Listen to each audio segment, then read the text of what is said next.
Discuss, podcast bersama Dinas Kesehatan Daerah Istimewa Yogyakarta. Ibu dan anak merupakan anggota keluarga yang perlu mendapatkan prioritas dalam penyelenggaraan upaya kesehatan. Karena ibu dan anak merupakan kelompok rentan terhadap keadaan keluarga.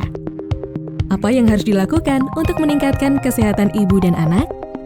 Lalu apa yang menjadi tujuan program kesehatan ibu dan anak ini? Kita akan memperbincangkannya dalam Discuss bersama anggota Komisi D DPRD DIY, Imam Priyono Diputranto SEMSI, dan Ketua Perkumpulan Obstetri dan Ginekologi Indonesia DIY, Dr. Irwan Taufikur Rahman, Spesialis Obstetri dan Ginekologi Konsultan.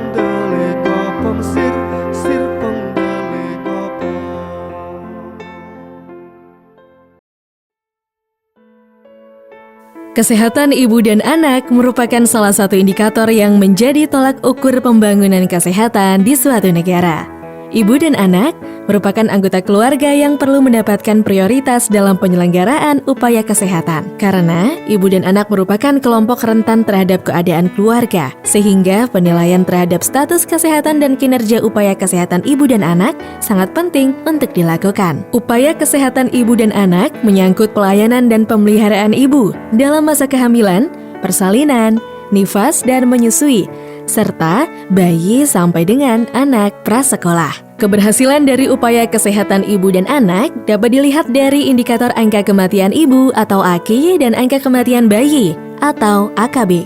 AKI adalah jumlah kematian ibu dalam masa kehamilan, persalinan, dan nifas di setiap 100.000 kelahiran hidup. Sedangkan AKB adalah jumlah kematian bayi dalam usia 28 hari pertama kehidupan per 1.000 kelahiran hidup. Indikator ini tidak hanya mampu menilai program kesehatan ibu, tetapi juga mampu menilai derajat kesehatan masyarakat karena sensitivitasnya terhadap pelayanan kesehatan, baik dari sisi aksesibilitas maupun kualitas yang ada. Program kesehatan ibu dan anak bertujuan untuk meningkatkan kemampuan pengetahuan, sikap, dan perilaku ibu dalam mengatasi kesehatan diri dan juga keluarganya dengan menggunakan teknologi tepat guna dalam upaya pembinaan kesehatan dalam keluarga. Meningkatnya upaya pembinaan kesehatan balita dan anak, prasekolah secara mandiri di dalam lingkungan keluarga. Meningkatkan jangkauan pelayanan kesehatan bayi, anak, balita, ibu hamil, ibu bersalin, ibu nifas, dan ibu menyusui. Meningkatkan mutu pelayanan kesehatan ibu hamil, ibu bersalin, nifas, ibu menyusui, bayi, dan anak balita. Meningkatnya kemampuan dan peran serta masyarakat, keluarga, dan juga seluruh anggotanya untuk mengatasi masalah kesehatan ibu, balita, dan anak prasekolah, terutama melalui peningkatan peran ibu dan keluarganya.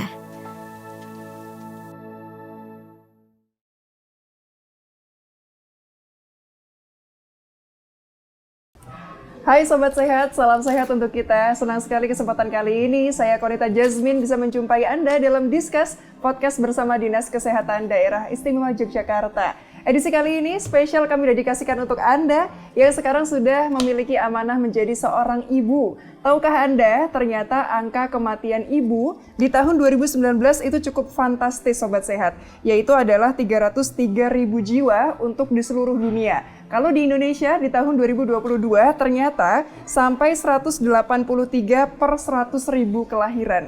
Itu artinya di Indonesia angka kematian ibu jauh lebih banyak dibandingkan negara tetangga kita atau yang di Malaysia. Nah, kira-kira seperti apa penjelasannya? Kita akan diskusikan bersama dengan dua narasumber kami. Kami akan hadirkan untuk Anda berikut ini. Bismillahirrahmanirrahim. Assalamualaikum warahmatullahi wabarakatuh. Halo Sobat Sehat, salam sehat untuk kita semua. Senang sekali di kesempatan kali ini saya Konita Jasmine kembali menjumpai Anda tentunya dalam Discuss podcast bersama Dinas Kesehatan Daerah Istimewa Yogyakarta. Podcast ini kami dedikasikan sebagai upaya sosialisasi, upaya promosi, dan juga upaya edukasi terkait permasalahan, penanganan, dan juga pelayanan kesehatan yang ada di Daerah Istimewa Yogyakarta. Episode kali ini kami spesialkan untuk Anda yang saat ini sudah mendapatkan sebuah amanah Sobat Sehat sebagai seorang ibu. Kalau yang kita tahu Sobat Sehat, seorang ibu itu pasti tidak semudah membalikan telapak tangan. Karena rasanya banyak sekali tanggung jawab, banyak sekali beban, yang kadang kalau ngomongin soal kesehatan, seorang ibu itu lebih memperhatikan kesehatan anggota keluarganya. Apakah itu suaminya, ataukah itu anak-anaknya. Yang kadang juga jadi lupa Sobat Sehat bagaimana sebetulnya kondisi kesehatan dirinya sendiri. Nah, kali ini kita akan bahas Sobat Sehat terkait bagaimana sebetulnya kesehatan ibu dan anak atau kita singkat sebagai KIA. Nah, bersama dengan dua narasumber kami yang sudah hadir di tengah-tengah kita. Kita coba sapa yang pertama, ada Dr. Irwan Taufikur Rahman, SPOG Konsultan. Beliau ini dari POGI DIY atau Perkumpulan Obstetri dan Ginekologi Indonesia. Assalamualaikum Dr. Irwan. Waalaikumsalam. Iya. Kabar sehat, Dok? Alhamdulillah baik. Alhamdulillah. Dari rumah sakit tadi? Ya, saya dari rumah sakit. Langsung ya. Nanti balik lagi ke sana ya? Nanti balik lagi ke sana. Alhamdulillah sehat selalu ya, Dok ya. Terima kasih. Oke, kali ini ada nggak cuma Dr. Irwan, ini ada duo I, Dok, ceritanya. Duo I. Dr. Irwan dan Pak Imam. Nah, itu dia ya. Ada Pak Imam Priyono D. Putranto SEMSI. Beliau ini adalah anggota Komisi D DPRD Daerah Istimewa Yogyakarta. Assalamualaikum Pak Imam. Waalaikumsalam. Iya, kabar sehat Pak Imam. Alhamdulillah. Semoga Mbak Bonita juga sehat. Amin, amin. Pemirsa semua juga sehat semua. Amin, amin. Ya, semua dalam lindungan. Ya, kesibukannya cuma pertama karena Dewan ya pasti buat undang-undang, buat aturan-aturan. Ya. Yang kedua, jelas turun ke lapangan bahwa anggaran-anggaran yang kita buat bersama dengan pemerintah itu apakah betul-betul sampai ke masyarakat sesuai dengan yang dibutuhkan. Nah, ini yang selalu kita lakukan keseharian. Jadi kalau kerja itu ya 24 jam betul, kadang-kadang sebenarnya ke lapangan. Apa benar ada kegiatan ini, bagaimana manfaatnya dengan masyarakat. Karena tujuannya pemerintahan, artinya pemerintah dan DPRD itu kan tujuannya untuk mensejahterakan masyarakat. Betul. Sehingga harus selalu memantau dengan masyarakat dan bagaimana kita berperan membuat regulasi-regulasi yang itu nanti bisa bermanfaat bagi masyarakat dalam hal kita membuat anggaran dan menyampaikan anggaran itu pada masyarakat. Itu kegiatannya. Jadi ketemunya masyarakat terus ya Pak Imam ya? Iya, harus dengan masyarakat. Karena masukan dari masyarakat itulah yang kita butuhkan. Siap. Kalau Dr. Irwan ketemunya pasien, kalau Pak Imam ketemunya masyarakat. Ketemu orang terus pokoknya ya. Oke, nanti kita mau bahas ya Pak Imam dan juga Dr. Irwan terkait kesehatan ibu dan anak. Ini kan kalau kita lihat datanya nih Dr. Irwan, saya tuh cukup miris gitu karena melihat data ternyata dari Kemenkes di tahun 2022 ini angka kematian ibu atau AKI ya kita menyingkatnya ya. Ini cukup tinggi. Kalau kita bandingkan dengan negara tetangga, negara Malaysia, ternyata Indonesia jauh di atasnya. Ini kan cukup miris, tapi juga harus kita perhatikan bersama-sama. Kok bisa sih, Dr. Irwan? Ya, jadi kalau kita bicara tentang angka kematian ibu itu apa? Angka kematian ibu itu adalah angka kematian per 100.000 kelahiran hidup. Artinya kalau kita di tahun 2015 AKI kita atau angka kematian ibu kita itu 305 per 100.000 kelahiran hidup. Tinggal kita kalikan aja jumlah kelahiran hidup pada berapa, berarti dalam 1 tahun itu ada angka kematian ibu sekian. Problem di AKI kita adalah selain masih tinggi, kemudian akurasi data itu masih kurang. Ya. AKI yang dilaporkan itu adalah AKI yang direport oleh Dinas Kesehatan di mana mungkin masih sepertiga. Sebetulnya angka kematian ibu di lapangan itu masih sepertiganya, artinya kita masih kalikan 3, itu jumlah realnya. Nah, kenapa kok bisa begitu? Karena banyak AKI kita, angka kematian ibu kita yang tidak terlaporkan. Misalnya meninggal di rumah, meninggal dalam perjalanan, ya, itu tidak terlaporkan ke Dinas Kesehatan sehingga AKI yang terhitung sebetulnya itu baru sepertiga. Makanya sekarang pemerintah menyarankan untuk menggunakan MPDN, Maternal Perinatal Death Notification. Artinya setiap petugas kesehatan yang melihat kematian ibu segera melaporkan. Harapannya apa? Harapannya yang dilaporkan adalah angka real, angka yang sebetulnya. Problem yang kedua adalah AKI ini sebetulnya indikator utama untuk menentukan atau menilai kesejahteraan suatu daerah. Bagaimana pemerintah melakukan pelayanan KIA pada ibu dan anak. Karena angka ini sangat sensitif. Artinya kalau AKI kita rendah, berarti pelayanan kesehatan di daerah tersebut baik. Tapi kalau AKI kita masih tinggi, mungkin pelayanan kesehatan di daerah tersebut masih kita tingkatkan. Dan problem yang lain adalah AKI kita itu masih jauh dari target nasional. Di tahun 2024, pemerintah melalui RPJMN-nya itu mentargetkan AKI kita itu di bawah 183. Kita masih 305. Jadi kita masih harus kerja keras. Belum lagi kalau kita bicara target yang dibebankan oleh WHO melalui SDGs, ya, itu target kita harus di bawah 70 per 100.000 kelahiran hidup di tahun 2030. Dan ini PR besar buat Dinas Kesehatan bersama dengan pemerintah kota dan provinsi untuk mengupayakan bagaimana kita menurunkan angka kematian ibu ini. Seperti itu. Berarti masih menjadi PR ya, Dok ya?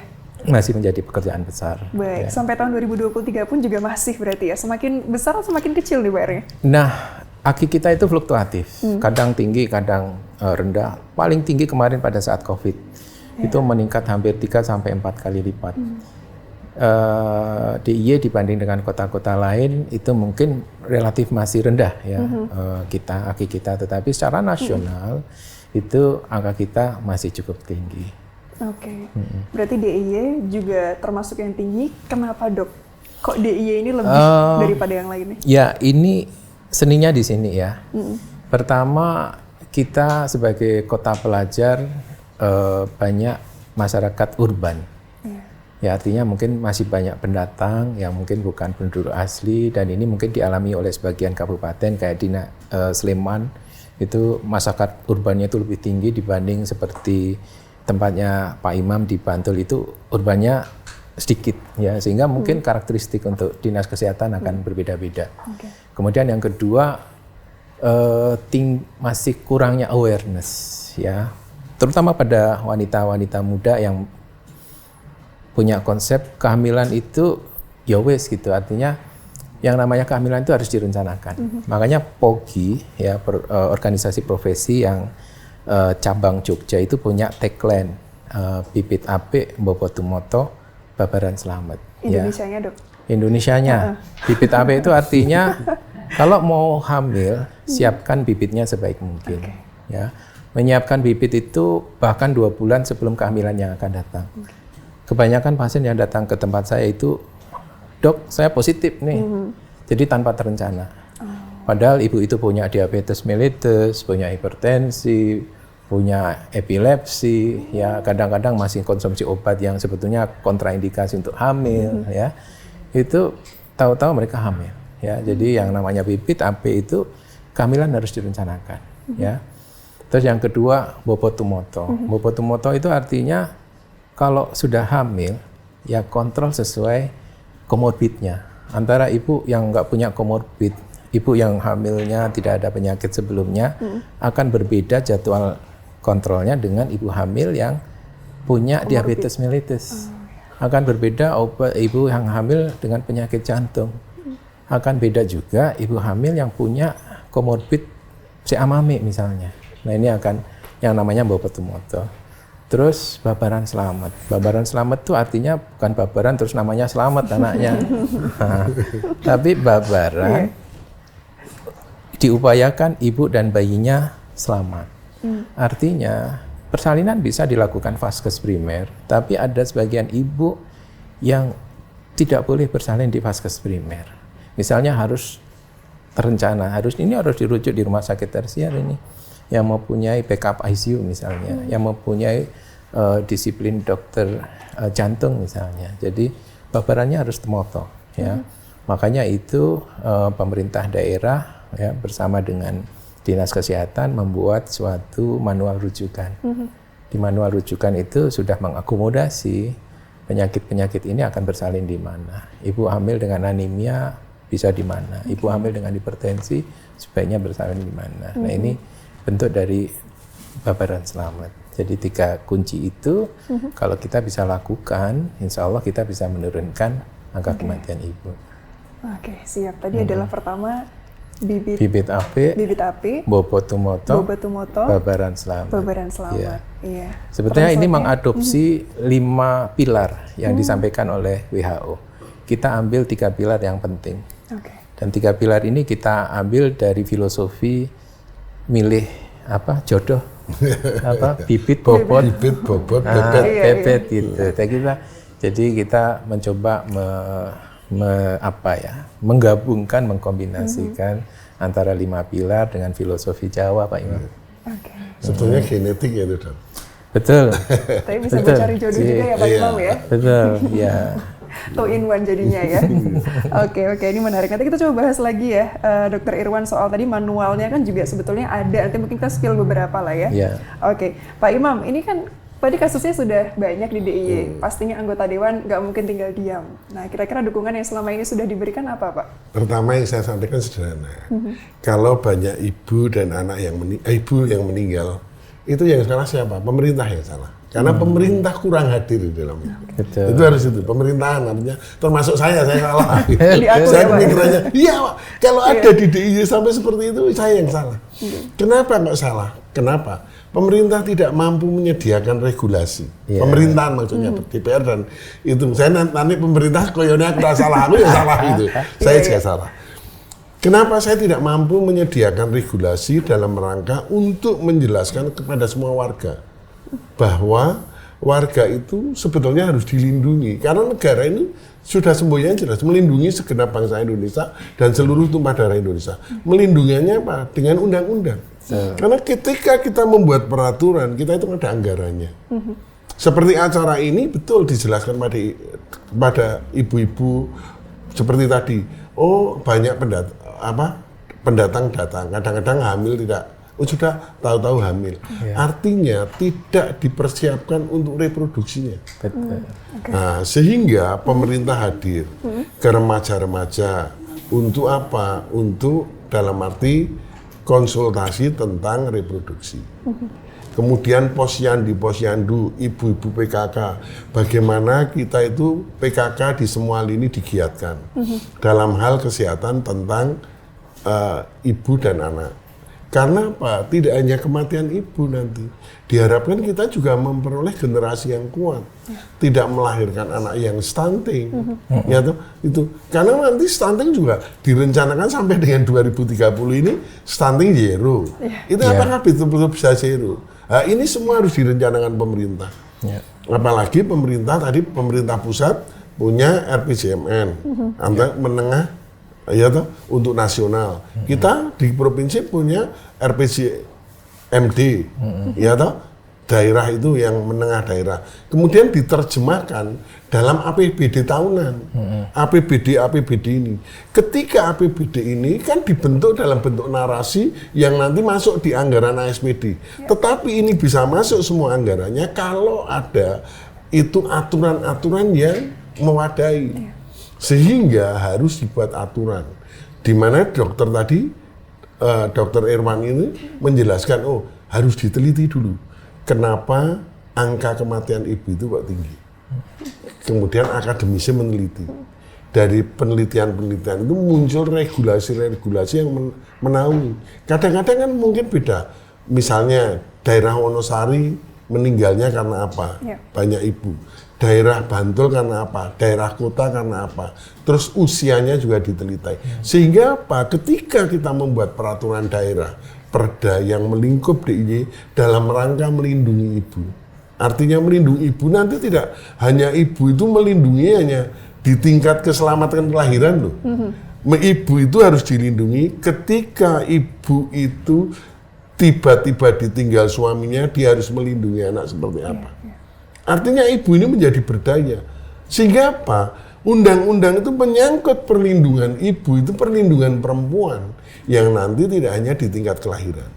Kemudian di anak, itu bagaimana menjamin, membuat undang-undang perlindungan anak, selalu orang bilang perlindungan perempuan, perlindungan anak, selalu ansih dengan kekerasan, padahal tidak.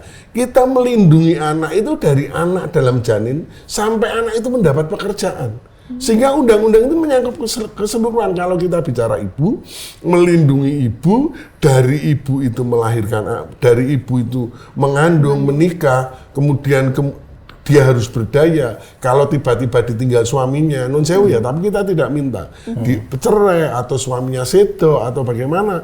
Ini ibu itu terlindungi semua. Nah, inilah pemerintah itu harus membuat undang-undang pemerintahan. Ini harus membuat undang-undang di mana dapat melindungi perempuan. Karena perempuan itu berkebutuhan mendidik anak. Kemudian anak sendiri juga harus dilindungi. Dilindungi dari mana? Membuat aturan bagaimana anak ini dari dalam janin sampai dengan anak ini mendapat pekerjaan, sampai dia di pendidikannya. Intinya yang selalu mengalami, saya nggak tahu datanya ya, tetapi logika saya yang bicara. Kalau ibu meninggal itu biasanya kurang gizi, kurang asupan, stunting juga anak itu kurang gizi, kurang asupan, biasanya itu ada pada keluarga-keluarga tidak mampu. Pemerintah harus hadir dan harus ada konsep. Tidak boleh ada orang miskin yang bertambah miskin ketika keluarganya mengalami masalah kesehatan. Itu pemerintah harus hadir. Dengan apa? Dengan itu, dengan regulasi. Regulasinya kalau belum ada perdanya ya pergubnya dulu. Pergubnya dibuat sehingga kita melindungi. Nah, ini baru sedikit dari kebutuhan ibu, yaitu tentang angka kematian ibu. Dari Dr. Irwan. Itu pun harus bagaimana pemerintah, terutama dinas kesehatan menyediakan. Misalnya alasannya ke puskesmas, ibu sakit tiba-tiba masuk BPJS, dengan BPJS 3 hari baru masuk rumah sakit dikeluarkan, harus keluar dulu, masuk dulu. Ini pemerintah hadir. Hal-hal seperti inilah yang kayak saya selalu, makanya saya katakan selalu turun ke lapangan, minta. Kenapa? Yang paling penting itu kita itu safety itu penting, security itu penting, environment itu penting, ya toh? Nah itu health itu penting. Sehingga apa? Safety, security, health, and environment, lingkungan itu juga dididik itu. Nah dari peraturan itu tidak bisa kita hanya ngomong gini, tetapi pemangku-pemangku wilayah. Seorang dewan itu kebutuhannya aturan-aturan yang dibuat oleh pemerintahan itu diharapkan ada sosialisasi seperti ini, yang sosialisasi seperti ini sampai ke pemangku jabatan tingkat RT. RT mengerti, seperti yang dijelaskan Dr. Irwan. Oh ternyata di dalam perkawinan itu butuh yang namanya falsafah Jawa, bibit, bobot, pepet. Misalnya gini, tadi seperti saya kan penderita gula, gulanya dari gen apa tidak? Kalau menikah itu ini penderita gula. Belum ini yang masih ringan, belum nek gennya non sewu ada nggak penyakit kejiwaan. Misalnya hal seperti ini, hal-hal seperti ini.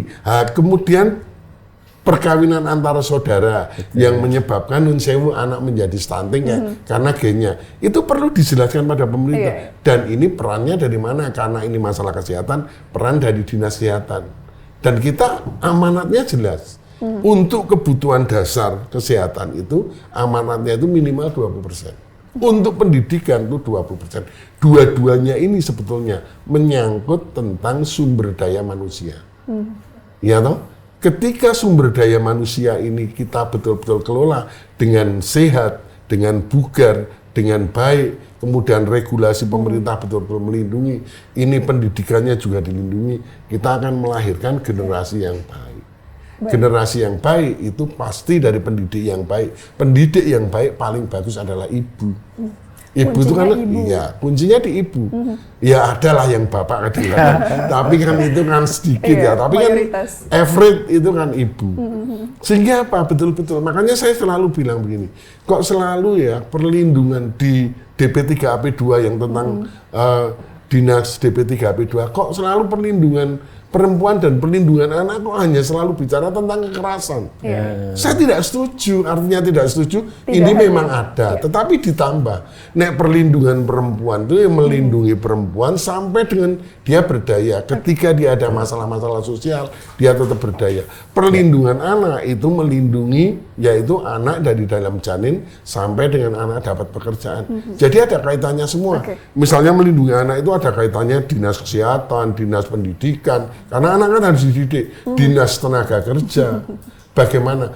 Informasi-informasi inilah yang perlu pemangku wilayah dari RT, RW.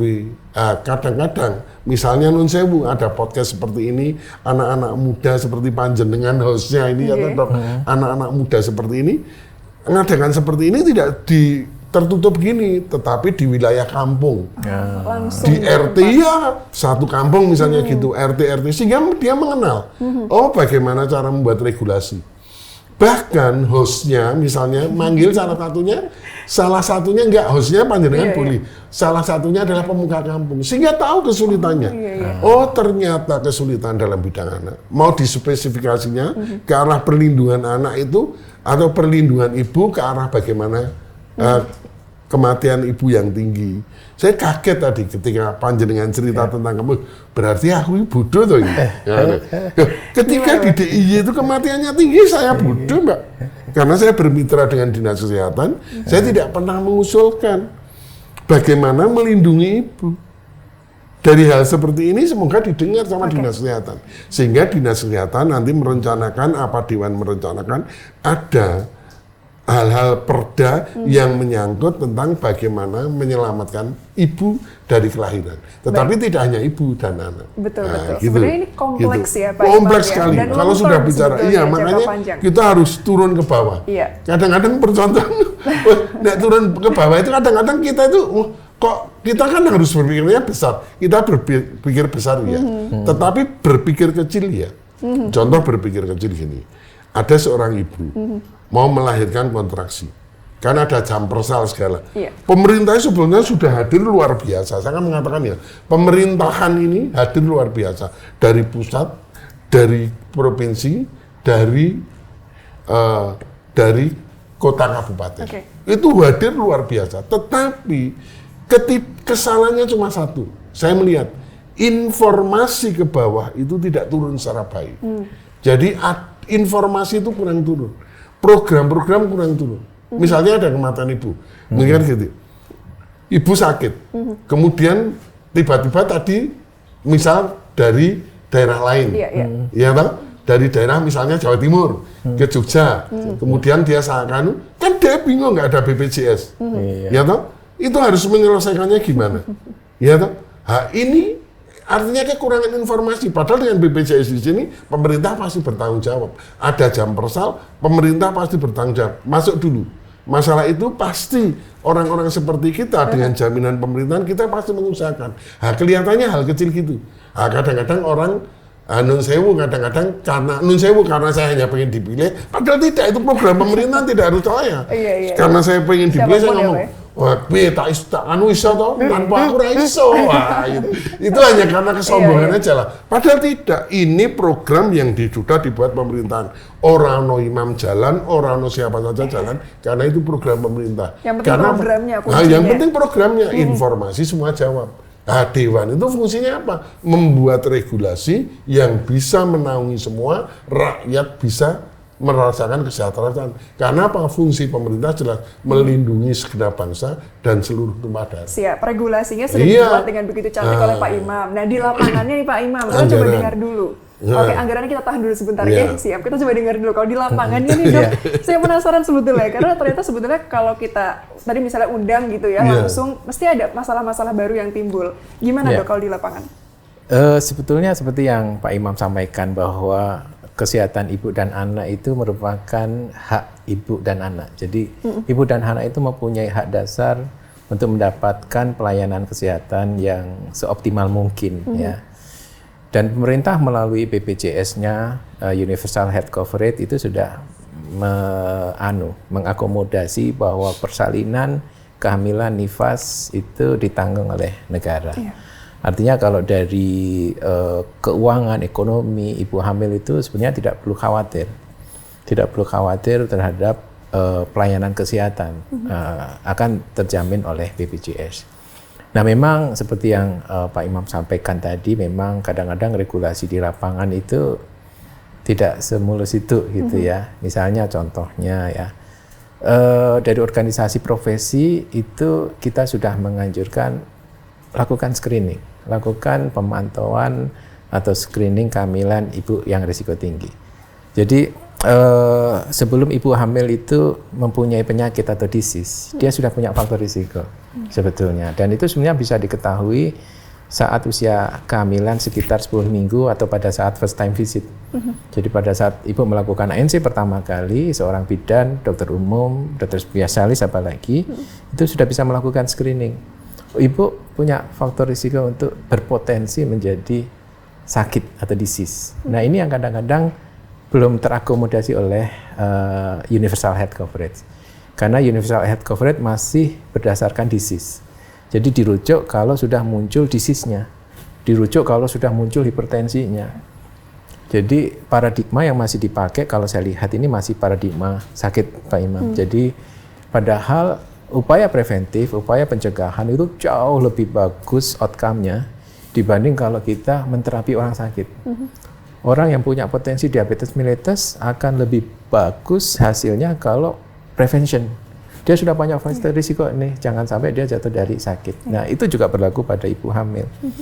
Ibu-ibu hamil di first trimester itu sebenarnya sudah ketahuan ya, dia yang punya potensi sakit, punya faktor risiko itu sudah ketahuan, screening.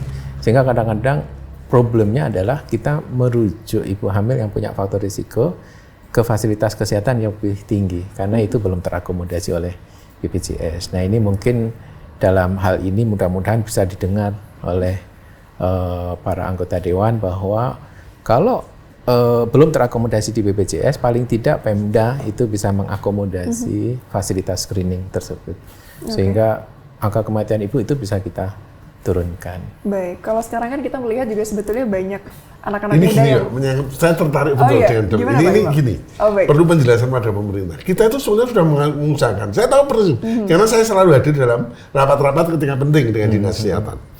Sebetulnya gini dok, saya cerita gini, kita itu sampai BPJS itu karena banyak kesulitan-kesulitan. Saya sampai menanyakan, saya juga mantan direktur BUMD kan yang mengerti tentang bagaimana. Yang namanya BPJS itu kan ada direkturnya, pasti ada SK-nya, SK dari direktur yang itu mungkin menjadi kendala. Ketika ada kendala-kendala ini, maka pemerintah itu supaya ibu hamil ini, kita tidak bicara ibu hamil. Yang penting masyarakat jangan takut.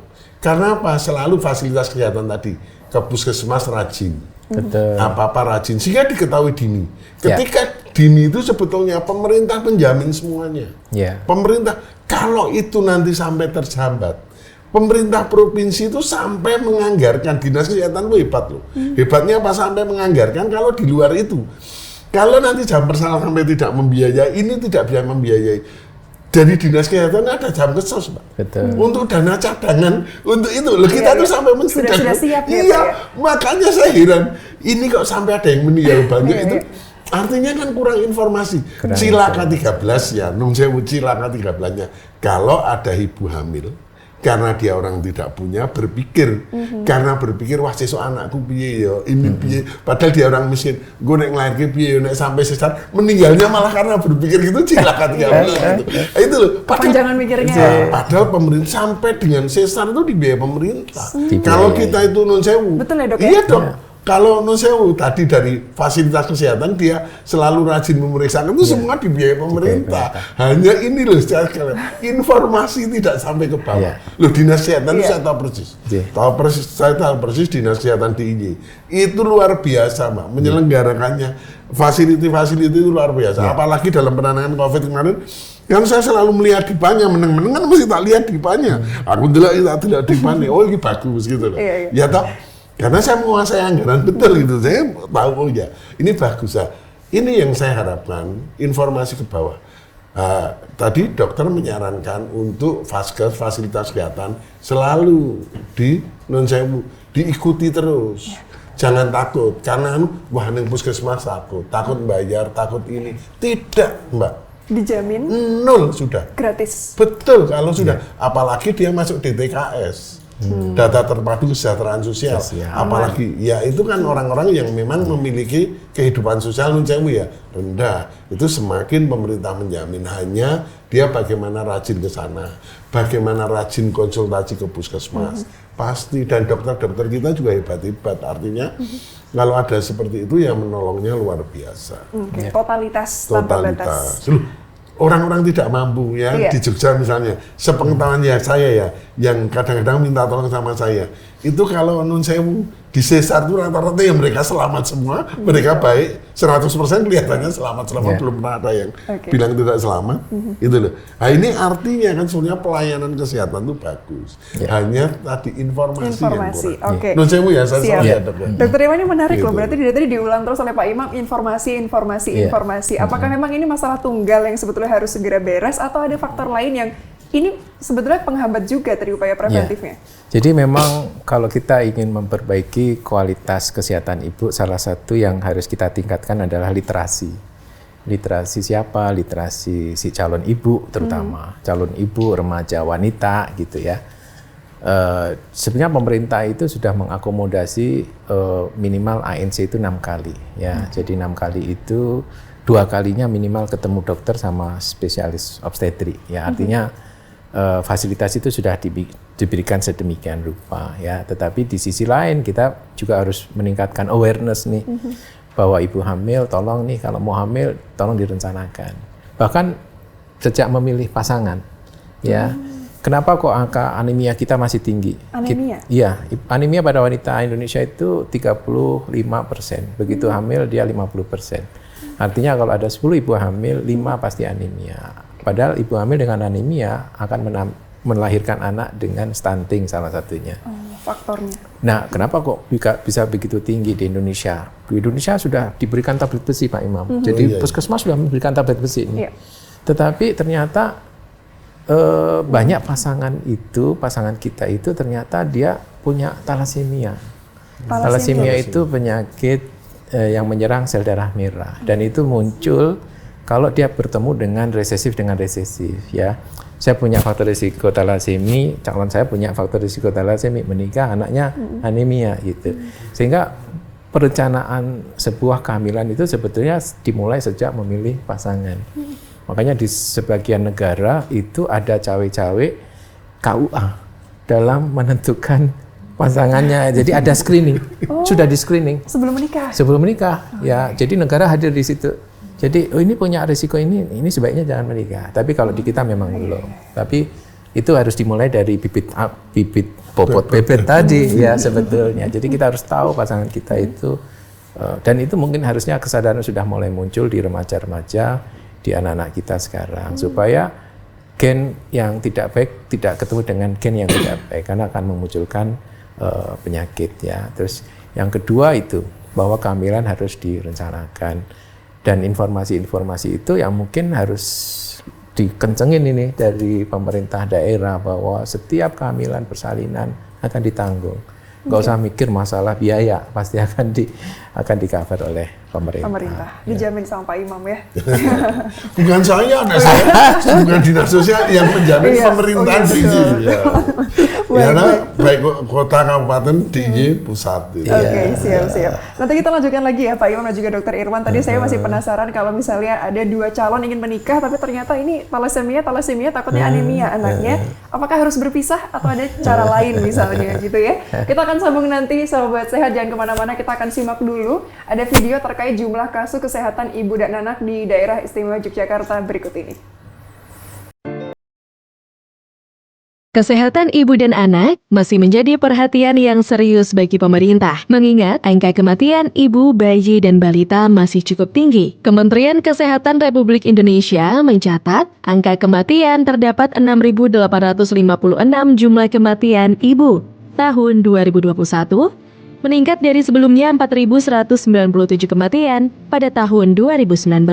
Pada tahun 2022, kematian ibu berkisar 183 per 100.000 kelahiran. Menurut data yang bersumber dari WHO, pada tahun 2017, angka kematian ibu secara global mencapai 211 per 100.000 kelahiran. Menurut hasil survei penduduk antar sensus dalam profil kesehatan ibu dan anak 2020, AKI di Indonesia pada tahun 2015 sebesar 305 per 100.000 kelahiran.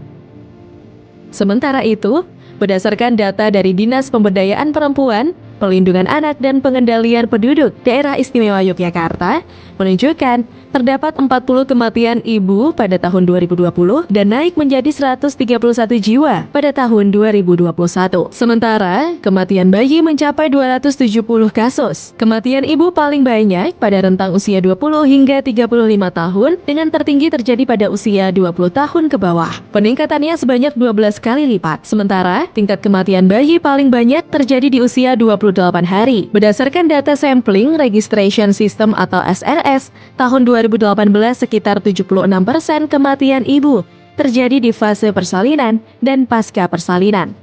Dengan proporsi 24% terjadi saat hamil, 36% saat persalinan, dan 40% pasca persalinan.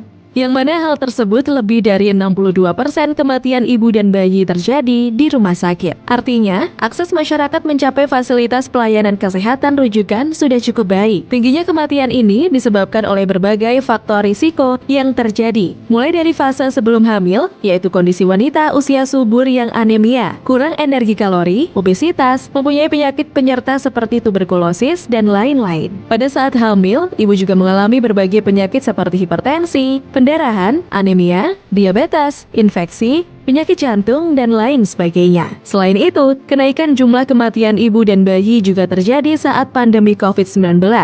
Berdasarkan data Direktorat Kesehatan Keluarga per 14 September 2021, jumlah bayi meninggal yang dengan hasil swab atau PCR positif tercatat sebanyak 302 orang.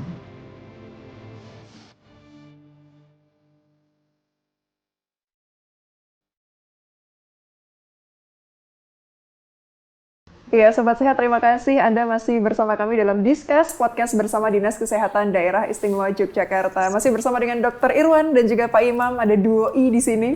Dan tadi kita sempat lempar pertanyaan gitu Sobat Sehat ke Dr. Irwan, tapi kita sempat jeda tadi sebentar ya. Dok, ini menarik loh, karena kan sekarang fenomena nikah muda juga mulai semakin semarak lah gitu. Dan akhirnya sudah ketemu yang cocok, kayaknya dia deh gitu kan, D1 gitu. Akhirnya pas mau menikah ternyata tadi harus cek dulu kata Dr. Irwan. Kok ternyata ada sesuatu yang harus dibereskan dulu. Nah ini bisakah harus dibereskan dulu atau memang harus mencari yang lain, dokter? Susah loh ini soalnya.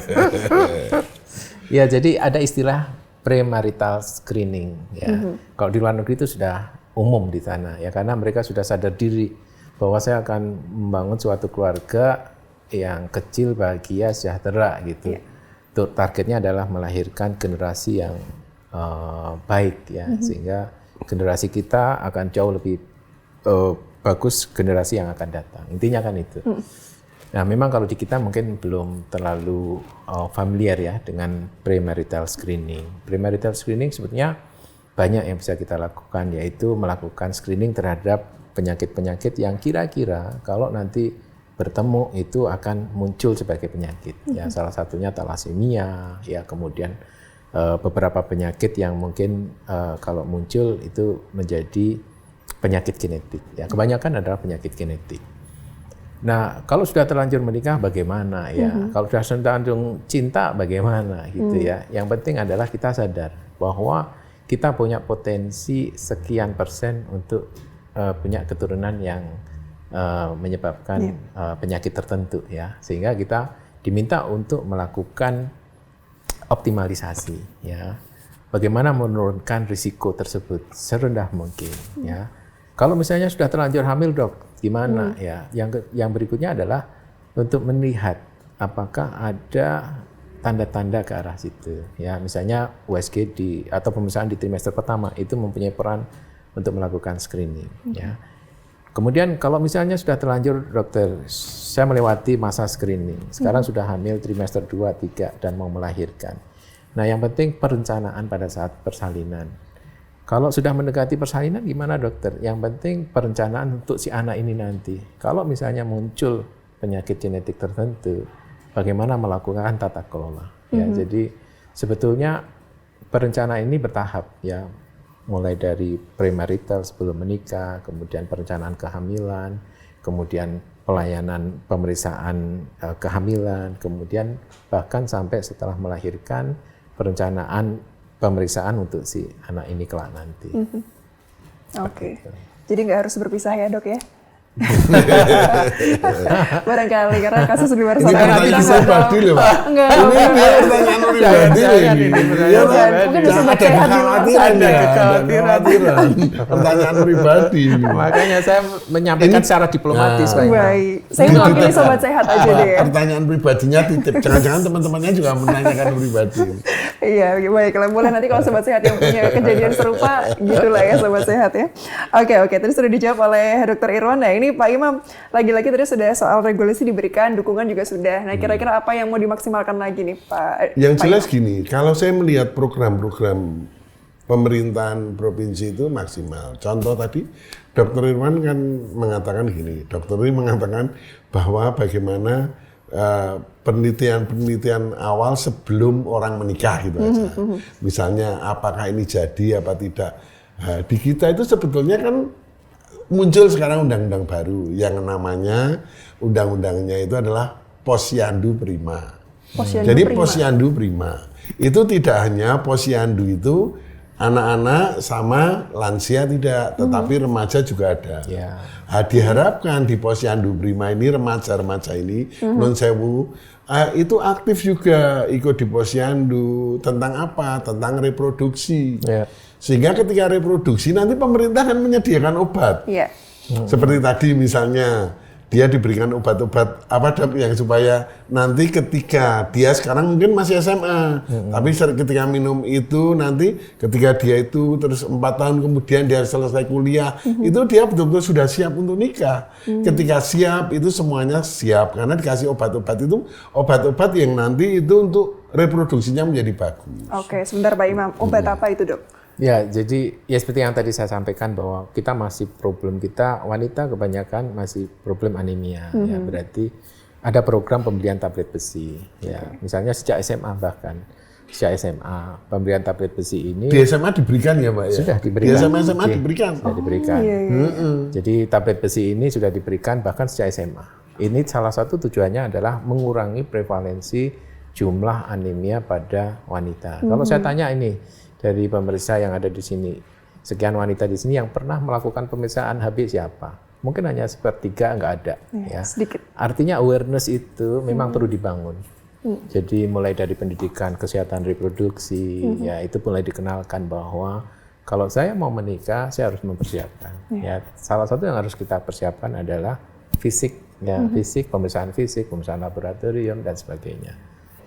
Oke, memang berarti mulai kapan itu, Dokter Irwan? Untuk ke SMA Remaja putri.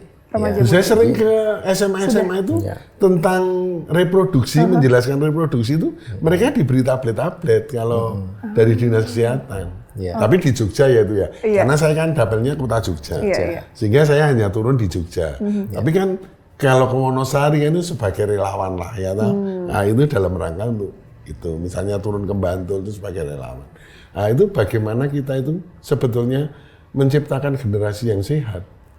Sehat itu dalam arti anak-anak menjadi sehat, nanti melahirkan bayi-bayi yang sehat juga. Itu. Tadi ini anemia tadi kan kemungkinannya bisa membuat anak stunting ya dok ya? Salah satunya. Salah satunya itu belum salah 2, salah 3 loh.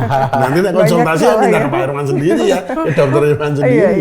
Tapi kan salah satunya bisa stunting, gitu loh. Nah, kalau jangan sampai kan kita mau menciptakan millennium gold kok, kok stunting anaknya kan nggak mungkin. Hal seperti dan ini juga pemerintah pun juga, kalau sudah terlanjur gitu, ya juga non sewu disabilitas itu juga. Kita juga ada undang-undangnya melindungi disabilitas. Contoh aja sederhana, jalanan itu kadang-kadang. Jalanan itu kan ada kadang-kadang dipakai untuk disabilitas, misalnya untuk orang yang hamil, untuk misalnya kita turun yang pakai roda itu kadang-kadang tidak tangga, ada yang pakai roda itu contohnya kan pemerintah sudah membuat regulasi untuk melindungi kaum-kaum difabel juga. Hal seperti ini yang selalu kita sampaikan. Jadi dari awal kita selalu mencegah. Jadi Dokter Irwan kita itu karena mencegah itu ibadah betul, Pak. Menurut saya itu ibadah betul. Ibadah betul ya, Pak. Preventif itu ya, Pak Imam. Loh, kalau kita dewan kayak gini ini ibadah betul loh. Kalau kita itu tujuannya apa? Ya supaya jangan sampai ada orang miskin yang tambah miskin ketika ada hal yang menyangkut kesejahteraan sosial. Kita kan bisa berupaya membuat regulasi, dan regulasi itu kan dipakai terus. Selama ilmu kita dipakai itu katanya ibadahnya masih Amal jariah gitu ya, Pak Imam ya? Iya, toh? Masya Allah. Itu kan, itu gitu. Siap. Oke. Ini kita mohon izin nih Pak Imam, Dr. Irwan, saya sapa Sobat Sehat yang sudah bergabung ya di interaksi kami. Pertama dari sahabat Sulis ya, bertanya terkait pemeriksaannya apa saja dokter untuk yang pranikah. Oh, ini tadi termasuk yang muda-mudi, menikah muda mungkin ya. Gimana Dokter Irwan? Ya, jadi untuk pemeriksaan pranikah itu biasanya yang kita lakukan ada pemeriksaan laboratorium. Pemeriksaan laboratorium itu biasanya kita cek adalah darah ya, golongan darah ya. Kemudian selain itu kita juga cek GDS ya, apakah ada potensi diabetes enggak pada si ibu itu ya. Kemudian biasanya kita juga cek penyakit ya, penyakit dalam hal ini penyakit yang ditularkan salah satunya melalui hubungan seks ya, sifilis, hepatitis ya, HIV salah satunya. Itu untuk si perempuan ya. Kalau untuk si laki-laki biasanya tidak terlalu banyak karena biasanya kehamilan kan dititipkan di tubuh si ibu, sehingga yang lebih banyak kita pemeriksaan itu lebih banyak pemeriksaan si ibu.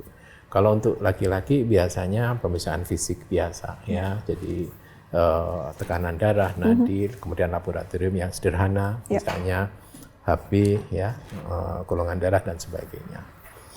Mungkin seperti itu. Oke. Berikutnya lagi Dok, ini ada yang bertanya lagi dari sahabat Aris di Kota Gede, ini terkait ada faktor kematian ibu katanya eklamsia. Ya. Apa itu Dok? Jadi preeklamsi itu adalah penyakit yang muncul hanya pada saat hamil. Ya, artinya tidak mungkin seorang wanita menderita preeklamsi kalau dia nggak hamil. Ya, artinya preeklamsi itu adalah suatu kondisi, suatu sindrom lebih tepat. Sindrom itu adalah kumpulan gejala. Kumpulan gejala yang terdiri dari new onset hipertensi, jadi hipertensi yang muncul pada saat hamil setelah minggu ke-20, disertai protein urin, jadi urinnya mengandung protein. Kita tahu bahwa molekul protein itu molekul yang besar, sehingga kalau dia sampai terdeteksi di urin, berarti ginjal kita bocor. Ya. Nah, dua sindrom itu kita kenal sebagai suatu sindrom preeklamsi. Preeklamsi bisa berkembang, memberat atau komplikasinya salah satu yang kita takutkan adalah eklamsia. Eklamsia itu kejang, ya. Diambil dari kata Romawi, eklamsia itu kilat, ya. Jadi sebelum ibu itu penderita preeklamsi berkembang menjadi eklamsia, dia melihat kayak kilatan cahaya. Ini yang kita sebut sebagai impending eklamsi. Jadi sebelum terjadi eklamsia, ibu itu akan mengalami impending. Ya. Jadi preeklamsi itu rata-rata muncul di minggu setelah 20, kemudian impending eklamsia dan akhirnya kejang. Nah, begitu dia menderita eklamsia, maka prognosis kemungkinan terjadinya kematian ibu, kematian janin ini meningkat. Dan preeklamsi itu sebenarnya bisa terscreening di minggu awal, di 11-13 minggu. Screeningnya bagaimana? Mudah ya. Salah satu contoh misalnya, kalau saya ibu hamil, obes, kemudian kebetulan saya kembar bayinya. Nah ini faktor risiko untuk terjadi preeklamsi. Atau misalnya saya lahir dari seorang ibu yang ibu dulu melahirkan saya eklamsia. Saya punya faktor risiko preeklamsi. Jadi seorang ibu melahirkan anak dengan preeklamsi, ini akan berpotensi melahirkan anak dengan preeklamsi juga kalau kebetulan anaknya perempuan. Makanya ini seperti lingkaran setan. Jadi kalau itu tadi bibit bebet itu penting ya. Jadi tolong kenali diri bahwa saya lahir dari seorang ibu yang dulu menderita preeklamsi waktu saya dilahirkan. Berarti saya punya faktor risiko untuk berkembang menjadi preeklamsi. Ada obat yang kita bisa berikan untuk mencegah supaya tidak berkembang preeklamsi. Kapan harus kita berikan? Di bawah 16 minggu. Semua upaya preventif, semua upaya pencegahan pada kehamilan itu akan baik kalau kita mulai sebelum 16 minggu. Sehingga screening itu harusnya dilakukan sebelum itu, sekitar 11-13 minggu. Boleh tanya ya, berarti utamanya dua ya Dok ya? Pertama kebocoran ginjal itu karena protein itu, yang kedua darah tinggi. Hipertensi. Jadi kalau ibu hamil, nggak hipertensi, begitu hamil hipertensi, hati-hati. Itu sudah salah satu tanda sindrom preeklamsi. Tinggal kita cek proteinnya. Dan itu bawaan ya dok ya? Ada faktor risiko genetik. Maaf loh, saya ikut tanya. Nggak apa-apa Pak, silakan. Jadi makanya. Jadi menarik. Iya, betul. Menantu saya itu baru hamil dok. Iya, jadi salah satu screening yang kita lakukan adalah itu tadi. Melakukan anamnesis, anamnesis kita tanyakan, ada nggak riwayat hipertensi di keluarga? Ada nggak riwayat dulu ibu dilahirkan dari ibu yang menderita preeklamsi? Jadi biasanya anak-anak yang dilahirkan dengan preeklamsi itu kecil kayaknya. Harusnya di atas 2,5 kilo, mungkin lahir 2,3, air ketuban sedikit. Nah kebetulan kalau dia perempuan, kemudian dia memasuki usia nikah, nah ini kalau nggak kita aware kan, dia akan menderita preeklamsi yang sama. Melahirkan anak preeklamsi juga nanti akhirnya, jadi seperti itu. Iya, tadi makanya lingkaran setan. Salah satunya adalah memotong dengan upaya screening. Dan wanita yang preeklamsi, misalnya ibu menderita preeklamsi ini, untuk mendapatkan penyakit kardiovaskuler di kehidupan kelak nanti tinggi. Contoh misalnya, seorang ibu menderita preeklamsi sampai kejang. Dia punya faktor risiko bahkan 6 kali sampai 10 kali lipat untuk menderita penyakit jantung. Artinya preeklamsi itu tidak hanya penyakit saat hamil saja, tapi ke depan dia punya penyakit kardiovaskuler, entah itu stroke, penyakit jantung, pasang ring segala macam. Sehingga kalau kita bisa memutus itu, berapa permasalahan selesai. Beres. Oke. Kuncinya harus sebelum 16 minggu tadi, dok ya? Kalau sudah lewat, apa yang akan terjadi? Ya paling tidak kita mencegah jangan sampai muncul penyakit. Kalau ternyata sudah lewat nih dokter, ya kita paling tidak segera kita upayakan preventif. Kalaupun toh nanti muncul patologi preeklamsi akhirnya muncul, ya dikelola. Jangan sampai tekanan darah itu sampai jeglek 200 misalnya. Ini akan merusak organ. Makin tinggi tekanan darah, makin potensi merusak organ itu makin besar. Oke, kuncinya mawas diri ya, Dr. Irwan ya. Karena kalau merasa baik-baik saja, nggak ngecek gitu, ini jangka panjang sobat sehat. Oke, berikutnya nih ke Pak Imam. Pak Imam ada yang bertanya dari sahabat Wulan di Gunung Kidul. Ini terkait pengawasan Pak Imam. Gimana Pak Imam memastikan regulasi yang dibuat atau anggaran yang disediakan ini sudah teralokasikan dengan baik? Sederhana sebetulnya. Pertama kan dilihat anggaran itu kan kinerjanya berdasar persentase berapa anggaran itu terserap. Ketika itu terserap, nanti dilihat aja dari dipa-dipanya itu dilihat. Ya toh? Terus daerah-daerah mana kan kelihatan semua. Mudah sebetulnya untuk cek anggaran itu sangat mudah. Apalagi sekarang kita bisa bersama juga BPK terbuka, inspektorat juga terbuka. Sehingga kalau seorang dewan itu mudah sekali untuk cek untuk anggaran. Ya toh? Kalau kita mengerti betul prosesnya, itu cek untuk anggarannya mudah sekali. Hanya dari serapan-serapan itu kadang-kadang kalau tidak terserap yang dikhawatirkan. Misalnya kita sudah menganggarkan untuk keselamatan ibu kurang informasi sehingga tidak terserap. Ketika ini tidak terserap, maka besok anggaran ini kan dihilangkan karena tidak terserap. Akan dibuat, kalau tahun segitu tambah aja 20%. Ya toh? Karena tidak terserap. Kadang-kadang anggaran kan seperti itu. Makanya selalu ada yang namanya silpa. Ya toh? Sisa anggaran ini kan dibuat kemudian untuk misalnya perubahan tahun berikutnya. Anggaran yang tidak terpakai misalnya segini, ini tahun 2023. Anggaran yang tidak terpakai tahun 2023. Ini akan menjadi anggaran perubahan di tahun 2024. Yang perubahan di sini ini sebenarnya sisa ini. Kalau saya ngecek bahwa pengawasan ini pengawasan anggaran ya kata, bahwa betul saya lihat serapannya aja. Serapannya di mana ini? Pengawasan saya dari serapan anggaran saja. Ketika ini serapan anggaran dan kemudian aktivitasnya dilakukan secara betul, ya sudah betul. Saya gitu, karena pengawasan saya itu pengawasan bukan seperti BPK. Pengawasan saya memastikan bahwa anggaran itu betul-betul terpakai. Ya toh, tidak ada hal-hal yang tidak dipakai. Tidak dipakai artinya kan tidak untuk rakyat. Sehingga basis kinerjanya itu basis kinerja bahwa semua yang direncanakan itu bisa semua dihabiskan. Nah itu loh. Bedanya begitu. Jadi yang namanya anggaran itu kita membuat anggaran itu semuanya harus habis. Nah, yang tidak habis ini namanya semakin Bukan gini, yang dipakai cuma 50% berarti efisien, tidak. Itu berarti kinerjanya rendah. Karena ini kinerja tinggi harus ini semuanya dipakai. Terpakai, kita mengawasi serapannya itu kemana. Kita lihat dari dipanya semua. Oh ya ini. Semua suspek apa tidak? Oh ini. Mudah suspek. Karena apa? Anggaran itu tidak mungkin bisa, sebetulnya ya, tidak mungkin bisa di markup. Tidak. Karena apa? Ada SHBC. Kalau kita melihat, misalnya saya melihat anggaran ini, kegiatan ini. Satuan harga barang dan jasanya ini. Sudah nggak mungkin bisa, dasarnya satuan harga barang dan jasa. Kalau penyedia laba wajar. Karena ini berdasarkan satuan harga barang dan jasa. Hal-hal seperti ini yang selalu kita itu sampaikan masyarakat. Jadi kalau jangan dipikir kalau melakukan fungsi pengawasan itu sulit, enggak. Kalau saya sangat mudah. Pengawasan saya sebagai dewan saya sangat mudah. Tinggal saya melihat, misalnya Dinkes anggarannya segini, saya lihat, oh kok ada silpanya tentang ini, gugurnya karena ini, mudah sekali. Pengawasan saya sebagai dewan. Iya. Jadi transparansi itu sebetulnya tidak hanya dilihat oleh dewan, tapi masyarakat pun juga bisa memantau ya. Nanti Pak Imam, kalau misalnya dari BPK sendiri kan, kalau dari BPK kan ada nanti dalam pemeriksaan itu temuannya ada diparipurnakan. Ya toh? Iya. APBD itu ketika jadi diparipurnakan. Ya toh? Itu ya tidak.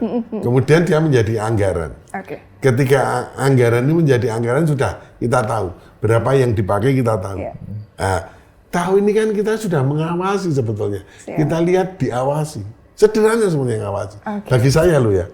Saya mengawasi gampang sekali. Transparansinya terjamin. Siapa bisa mengakses, yang mau mengakses bisa diakses gitu ya.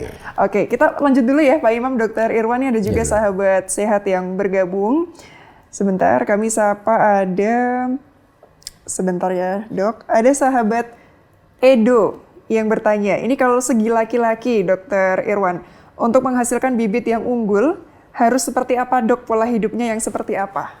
Ya, jadi laki-laki itu kan dia urun 50%. Ya, jadi kromosom itu ada 46 pasang, di mana separuh itu punya laki-laki, separuh itu milik perempuan. Di mana dia nanti akan membentuk suatu rantai helik ya, yang menyusul sel, yang menyusul kromosom itu. Artinya si laki-laki itu sebetulnya punya separuh investasi di situ ya. Sedangkan pertumbuhan itu dititipkan si ibu ya, artinya yang memberi makan ibu itu selama 9 bulan itu menjadi tanggung jawab ibu. Laki-laki hanya investasi di modal awal, modal dasar gitu ya. Nah, apa yang harus disiapkan seorang laki-laki? Yang pertama, dia harus memperbaiki kualitas dari sperma. Ya. Kualitas sperma itu akan bagus kalau itu ya, hindari merokok, kebiasaan merokok jelas. Kemudian hindari penyakit-penyakit yang sifatnya sistemik, ya, diabetes, hipertensi, segala macam. Ya. Supaya bisa terhindar dari itu, bagaimana? Ya kita harus hidup sehat, ya. Jaga BMI tetap ideal, jaga tekanan darah tetap ideal, ya otomatis sperma yang akan dihasilkan, bibit yang akan dihasilkan juga akan baik, ya. Jadi kemudian hindari penyakit seksual, ya karena beberapa penyakit seksual itu bisa ditularkan ke ibu, ibu akan menularkan ke bayi. Ya contoh yang paling gampang adalah HIV, ya HIV itu bisa ditularkan melalui hubungan seks. Kalau ibu penderita HIV, virus itu bisa masuk ke bayinya, anaknya. Penyakit yang lain adalah hepatitis. Ya, hepatitis adalah suatu virus yang menyerang hepar, ya, tetapi dia bisa ditularkan melalui hubungan seks. Kemudian yang lain adalah sifilis, ya, atau penyakit menular seksual raja singa kalau kita kenal. Itu juga sifilis bisa ditularkan ke istrinya, istrinya menularkan ke anak.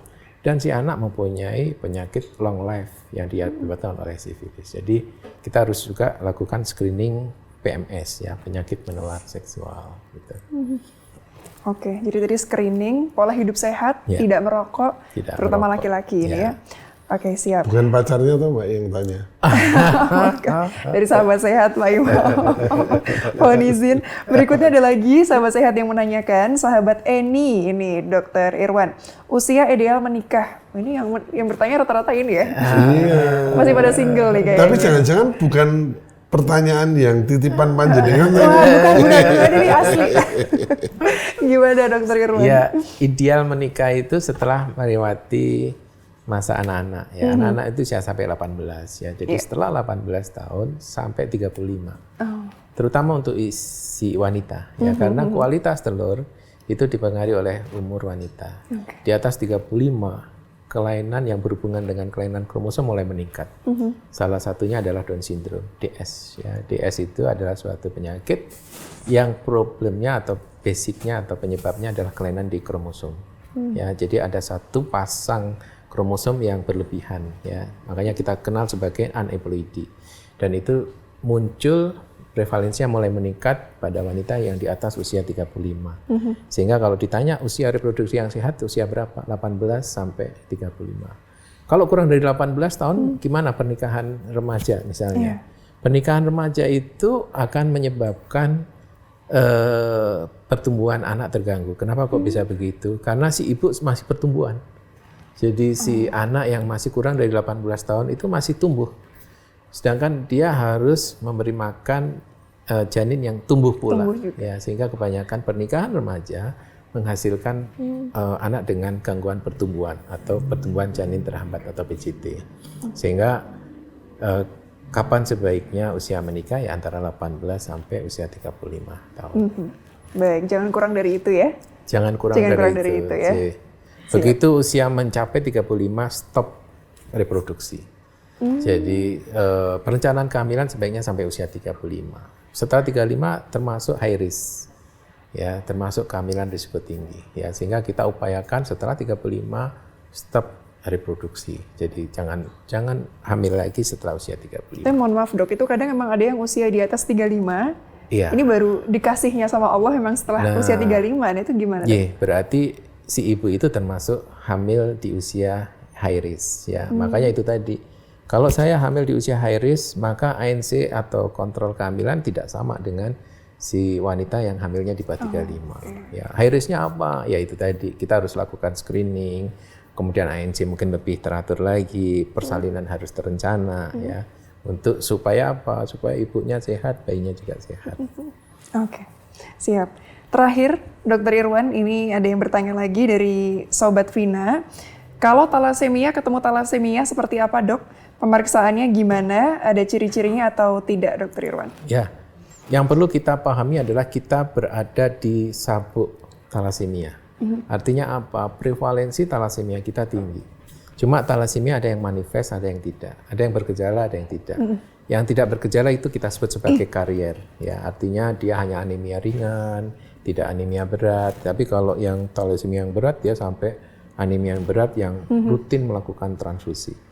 Nah, pada seorang wanita yang dia karier talasemia, kebetulan mendapatkan suami karier talasemia, maka dia akan kemungkinan untuk mendapatkan 1/4 anak untuk menderita talasemia. Ya, ini yang perlu kita pahami. Sehingga perencanaan kehamilan, bahkan perencanaan premarital ini menjadi penting. Ya. Kalau sudah menikah bagaimana? Ya kita harus sadari bahwa kita punya potensi, anak kita punya potensi 1/4 untuk menderita talasemia. Anak dengan talasemia gimana? Dia akan mengalami destruksi atau perusakan eritrosit yang lebih awal. Eritrosit itu umurnya 120 hari. Orang yang talasemia nggak mencapai 120 hari, eritrosit sudah rusak. Sehingga gejala utamanya adalah anemia. Anemia, kalau dia sudah menderita anemia, pasti dia akan transfusi secara rutin berkala. Karena sel-sel darahnya merah itu cepat rusak, sehingga harus diisi sel-sel darah dari luar. Nah, itu ciri penderita talasemia seperti itu. Oke, tadi juga beliau menambahkan terkait kalau kasusnya adalah golongan darah O, resus positif dan negatif, bagaimana, apakah membahayakan atau tidak, dok? Ya, jadi salah satu juga yang kita lakukan screening adalah golongan darah berdasarkan resus. Kita kebanyakan resus positif ya, mungkin kalau kita cek seluruh orang yang ada di sini, mungkin hanya 1% yang resusnya negatif. Nah, resus negatif, kalau ketemu resus positif, ya si ibu resus negatif, ketemu suami resus positif. Anak ada 2 kemungkinan, positif ngikuti suaminya, atau negatif ngikuti ibunya. Kalau dia ngikuti ibunya negatif aman, karena tidak ada penolakan. Karena ibu dengan si ibu dan anaknya sama, rhesus negatif dengan rhesus. Kalau dia ngikuti suami, ayahnya, rhesusnya positif, maka akan ada timbul penolakan. Ini yang kita kenal sebagai alloimmunization. Jadi si ibu punya antigen terhadap golongan darah anaknya. Anak pertama nggak apa-apa, anak kedua yang berbahaya. Kenapa, Dok? Akan muncul anemia pada si anak. Ya, sehingga kadang-kadang kita ketemu bayi anak kedua anemia berat nih, karena anak ibu pertamanya nggak ternyata apa-apa. anaknya pertama karena belum muncul antigennya belum muncul. Nah, makanya kalau ibu punya rhesus negatif di kehamilan pertama kuncinya. Jadi kita berikan obat untuk tidak muncul antigen terhadap rhesus positif ya, sehingga kita berikan obat itu. Sehingga screening salah satu yang tadi ada di pertanyaan, Dok, salah satu yang kita lakukan screening ada golongan darah. Golongan darah selain golongan darah ABO, golongan darah rhesus ya. Oke, kuncinya screening ya, Screening. Dr. Irwan ya. Baik, ini saking serunya tidak terasa Pak Imam, Dr. Irwan sudah di penghujung perjumpaan. Tapi mungkin sebelum kita berpisah ada satu kesimpulan singkat gitu ya dari Pak Imam dulu, silakan. Kalau saya kesimpulannya cuma sederhana. Ternyata penting sekali ilmu tentang kesehatan ibu agar supaya terhindar dari risiko kematian. Jadi mari kita informasikan kepada masyarakat di daerah istimewa Yogyakarta agar kita menghasilkan kelahiran anak-anak yang sehat dan bebas dari risiko kematian. Itu paling tidak saran saya, mari ibu-ibu hamil siapapun selalu rutin periksa ke fasilitas kesehatan. Itu aja pesan saya. Oke, siap. Kuncinya di ibu yang sehat ya, Pak Imam. Dr. Irwan, silahkan. Ya, kalau saya menyampaikan pesan sponsor organisasi ini ya, terutama untuk ibu-ibu atau untuk remaja putri lah ya, yang merencanakan kehamilan, yang ingin mendambakan kehamilan itu untuk punya prinsip 3B tadi. Bibit apik, bobot tumoto, babaran selamat. Jadi lakukan perencanaan kehamilan. Kalau sudah hamil, lakukan antenatal care sesuai jadwal. Kalau sudah melakukan itu, yang terakhir adalah lakukan perencanaan persalinan. Ya, 3 hal itu kalau kita bisa lakukan, insya Allah untuk ibu dan anak akan sehat. Oke, kuncinya bibit, bobot, bebet. bebet. Ini termasuk juga cari jodoh, bibit, bobot, bebet ya.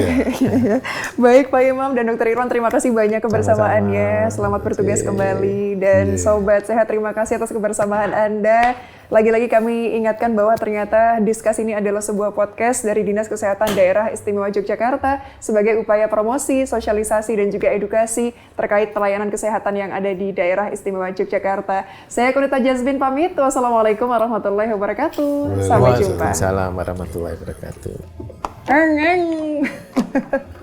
Nah, gimana Sobat Sehat? Sudah nyimak ya sama-sama perbincangan kita bersama dengan 2 narasumber kita. Memang kuncinya adalah agar kita punya angka kematian ibu yang rendah.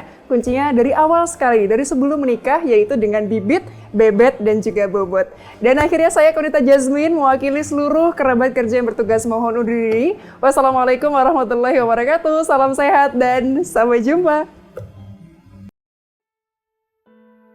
Pemenuhan kesehatan ibu dan anak merupakan salah satu unsur standar pelayanan minimal kesehatan, sebagaimana Peraturan Menteri Kesehatan Nomor 4 Tahun 2019.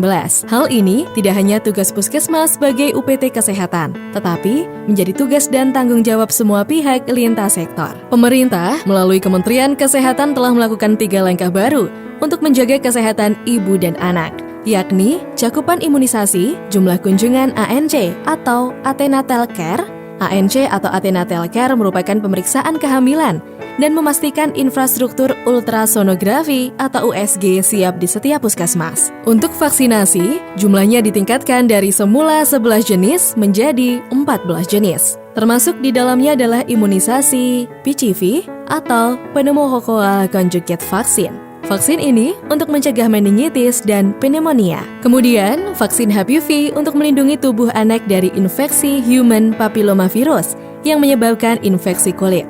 Vaksin HPV ini akan diberikan secara nasional dan berdasarkan rekomendasi Badan Kesehatan Dunia atau WHO dan Ikatan Dokter Anak Indonesia atau IDAI.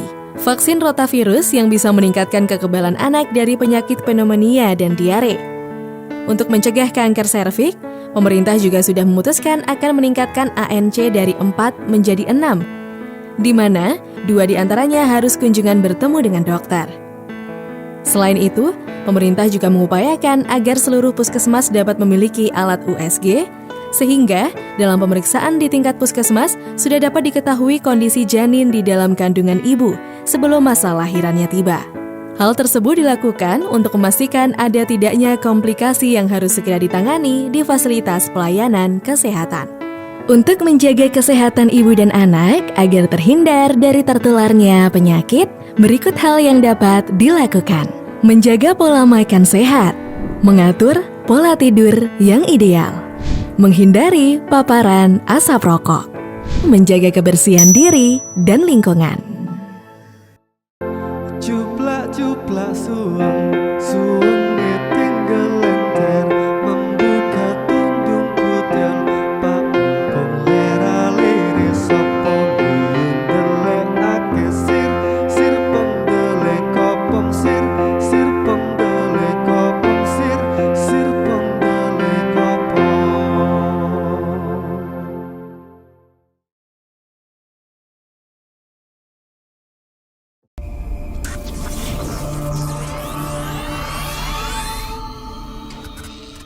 Discuss, podcast bersama Dinas Kesehatan Daerah Istimewa Yogyakarta.